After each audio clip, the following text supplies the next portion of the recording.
Hello students, study medium channel में आपका स्वागत है।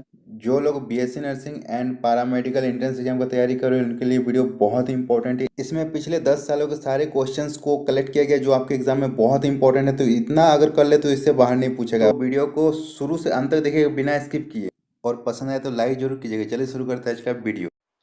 तो पहला क्वेश्चन है, ट्रिपल एंटीजन के द्वारा प्रतिरक्षित नहीं होता, कौन सा रोग प्रतिरक्षित नहीं होता?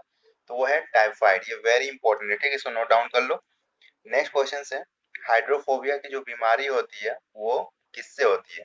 तो वो रेबीज से होती है, ठीक है। रेबीज से ही हाइड्रोफोबिया की बीमारी होती है, और इस बीमारी में इंसान पानी से डरने लगता है, ठीक है। और इसके वाहक कौन होते हैं? डॉग। नेक्स्ट क्वेश्चन है, जनन क्षमता की कमी किस विटामिन की कमी से निर्मित होती है?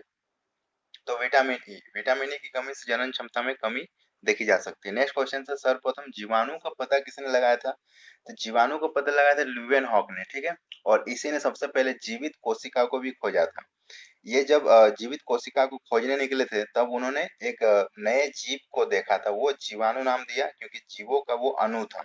और ये किस पे रिसर्च कर रहे थे? तो ये तंबाकू के जो पत्तियां होती है ना उस पे कुछ बीमारी होने लगी थी उस टाइम, तो वो उस बीमारी को पता लगाने के लिए ये रिसर्च कर रहे थे, और उस टाइम इनको जीवाणु दिखा। नेक्स्ट क्वेश्चन है, बैलून थेरेपी द्वारा क्लोराइड हृदय धमनियों को पुनः खोलना क्या कहलाता है? ये वेरी इंपॉर्टेंट क्वेश्चन है। तो इसका आंसर हो जाएगा एंजियोप्लास्टी, ठीक है। ये बहुत ही अच्छा थेरेपी, बैलून थेरेपी जिसको बोला जाता है, इसमें क्लोराइड हृदय धमनियों को पुनः खोला जाता है, ठीक है। नेक्स्ट क्वेश्चन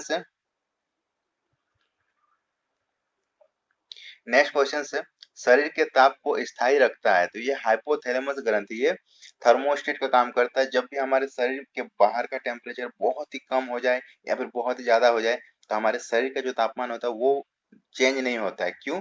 क्योंकि हाइपोथैलेमस ग्रंथि उसको चेंज होने नहीं देता है। नेक्स्ट क्वेश्चन है, सुक्रोज नामक एंजाइम शर्करा को किस में बदल देता है? तो सुक्रोज नामक एंजाइम शर्करा को ग्लूकोज में बदल देता है, वेरी इंपॉर्टेंट। नेक्स्ट क्वेश्चन है, हमारे भोजन में लौह तत्व का प्रमुख स्रोत क्या है? तो लौह तत्व का प्रमुख स्रोत है पालक और केला। नेक्स्ट क्वेश्चन है, कोशिका के अंदर सूचना का प्रवाह कैसे होता है? तो एक कोशिका के अंदर सूचनाओं का जो प्रवाह होता है वो डीएनए द्वारा होता है, ठीक है। नेक्स्ट क्वेश्चन है, खून का कौन सा महत्वपूर्ण घटक स्कंदन में सहायता करता है? तो ये प्लेटलेट्स, ये भी एक कोशिका होती है, ये हमारे ब्लड में पाए जाने वाली ब्लड सेल्स होते हैं, और ये ब्लड क्लॉटिंग में काम आती है, और इसको करने के लिए किसी विटामिन की जरूरत पड़ती है, वो है विटामिन के। नेक्स्ट क्वेश्चन से, ग्लूकोमा और ट्रैकोमा क्या है? तो ये आंख में होने वाली बीमारी होती है। नेक्स्ट क्वेश्चन से, किस विटामिन की कमी से मसूड़े में रक्त आती है और दांत हिलने लगता है, दांत कमजोर हो जाता है? तो वो होती है विटामिन सी की कमी से। और इसकी पूर्ति कैसे होती है? आंवला के सेवन से, ओके। तो दांतों में मसूड़े में जो भी प्रॉब्लम होगी वो विटामिन सी की कमी से होगी। नेक्स्ट क्वेश्चन से, हड्डियों और दांतों की संरचना के लिए आवश्यक क्या है? तो वो है कैल्शियम। कैल्शियम से हड्डियां और दांत विकसित होती है। नेक्स्ट क्वेश्चन, वो पौधा जो फल नहीं देता परंतु बीज देता, वेरी इंपॉर्टेंट। फल नहीं देता है लेकिन बीज देता है, तो वो साइकस है। नेक्स्ट क्वेश्चन से, पक्षियों में पंखों का मुख्य काम क्या है? तो पंखों का मुख्य काम होता है उड़ने की अनुकूलता प्रदान करना। नेक्स्ट क्वेश्चन से, सबसे छोटी रुधिर वाहिका कौन सी है? तो सबसे छोटी अगर रुधिर वाहिका की बात की जाए तो वो एक कोशिका है, ठीक है, सबसे छोटी रुधिर वाहिका।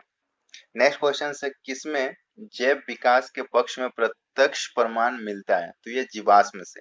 जब ये जीवाश्म की स्टडी होती है तो जैव विकास का प्रत्यक्ष प्रमाण उससे देखा गया है, क्योंकि इसी से पता चलता है कि कोई भी जीव का पूर्वज जीव कौन सा था, और उसके पूर्वज कौन से थे, और उसके पूर्वज कौन से थे। इसी से जीवाश्म से ही हम लोग पता लगाते हैं। नेक्स्ट क्वेश्चन से, शैवाल में किसकी बहुलता होती है? तो शैवाल में सबसे ज्यादा पाया जाता है क्लोरोफिल, ठीक है, क्योंकि ये ऑटोट्रॉपिक होते हैं, और शैवाल 100% ऑटोट्रॉपिक ही होते हैं। नेक्स्ट क्वेश्चन से, मनुष्य में छोटी आंत किस लिए होती है? तो इनका मेन काम होता है अवशोषण। भोजन जो पाचित भोजन होती है उसको अवशोषित करने के लिए छोटी आंत का मेन रोल होता है, ओके। नेक्स्ट क्वेश्चन से, ब्रेड तैयार करते समय बेकरियों में खमीर का प्रयोग किस लिए किया जाता है? तो खमीर का प्रयोग इसलिए किया जाता है ब्रेड को नरम और स्पंजी बनाने के लिए। और ये किस तरीके से होता है? तो उस बेकरी में एक गैस का फॉर्मेशन होता है, वो गैस है CO2, ठीक है। और वो जब गैस निकलती है तो ब्रेड को स्पॉन्जी बना देता है। नेक्स्ट क्वेश्चन है, वनस्पति विज्ञान की शाखा जो पौधों के रूपांतरण का अध्ययन करती है, तो वो है मॉडिफिकेशन विज्ञान, ठीक है, मॉडिफिकेशन साइंस। नेक्स्ट क्वेश्चन है, मानव के गुर्दे का रोग होता है, तो किडनी में सबसे ज्यादा रोग पाया जाता है कैडमियम द्वारा उत्पन्न प्रदूषण से, ठीक है, कैडमियम प्रदूषण से किडनी में रोग होती है। ओके, नेक्स्ट है, मानव शरीर में डिहाइड्रेशन किसकी कमी से होती है, तो ये सबको पता है जल की कमी से होती है। जब भी बहुत ज्यादा टेम्परेचर ज्यादा हाई रहता है, वेदर चेंज हो जाता है, तो हमारे शरीर में जल की कमी हो जाती है और ये डिहाइड्रेशन हो जाती है। नेक्स्ट क्वेश्चन है, पोलियो होता है, तो पोलियो एक वायरस के द्वारा होता है। ओके, ये वायरस जनित रोग है। नेक्स्ट क्वेश्चन है, साग में सबसे अधिक पाया जाने वाला तत्व कौन सा है, तो साग में अगर आप देखोगे तो आयरन सबसे ज्यादा पाया जाता है और ये महिलाओं को सबसे ज्यादा सेवन करने के लिए सलाह दी जाती है। नेक्स्ट क्वेश्चन है, सोडियम पंप का क्या कार्य होता है, तो सोडियम पंप का कार्य होता है तंत्रिका आवेगों में, तंत्रिका आवेगों में सोडियम पंप का काम होता है। नेक्स्ट क्वेश्चन है, मानव रक्त प्लाज्मा में प्राय पानी की प्रतिशत कितनी होती है, तो मानव रक्त के प्लाज्मा में पानी की परसेंटेज 82% होती है, ठीक है, 80 से 82% तक देखी जाती है। नेक्स्ट क्वेश्चन है, रेफ्रिजरेशन वो प्रक्रिया है जिसमें, रेफ्रिजरेशन में क्या होता है, तो जीवाणुओं कीटाणुओं की वृद्धि की जो दर होती है ना वो घट जाती है। रेफ्रिजरेशन में क्या होता है, तो जीवाणुओं का जो ग्रोथ होता है वो रुक जाता है और हमारी कोई भी खाद्य पदार्थ दूषित या फिर खराब नहीं होते हैं। नेक्स्ट क्वेश्चन है, पेस मेकर का क्या काम है, तो पेस मेकर एक ऐसे यंत्र है, एक ऐसी युक्ति है, एक ऐसा प्रोसेस है जो दिल की धड़कन को बनाए रखता है, ठीक है, ये हृदय के धड़कन को कंट्रोल करती है। नेक्स्ट क्वेश्चन है, कुछ वायरसों में आरएनए होता है परंतु डीएनए नहीं होता है, इससे पता चलता है आरएनए अनुवांशिक जानकारी को संप्रेषित करता है, ठीक है। देखोगे कुछ वायरस में आरएनए होता है लेकिन डीएनए नहीं होता है, तो इससे ये पता चलता है जो आरएनए होती है ना वो भी आपका जेनेटिक मटेरियल्स को एक पीढ़ी से दूसरे पीढ़ी तक ट्रांसमिट करती है। नेक्स्ट क्वेश्चन है, आहार नाल में स्टार्च के पाचन में अंतिम उत्पाद क्या बनता है, तो स्टार्च का जब पाचन होता है एलिमेंट्री कैनाल में तो अंतिम जो बनता है वो माल्टोज बनती है। ओके, नेक्स्ट क्वेश्चन है, जीवाणु बैक्टीरिया के निराकरण के लिए जिस प्रकाश किरण का परख नली के अंदर वैकृत प्रयोगशाला में प्रयोग किया जाता है उसका नाम क्या है, तो उसका नाम है पैरावैग्निक विकिरण, ठीक है।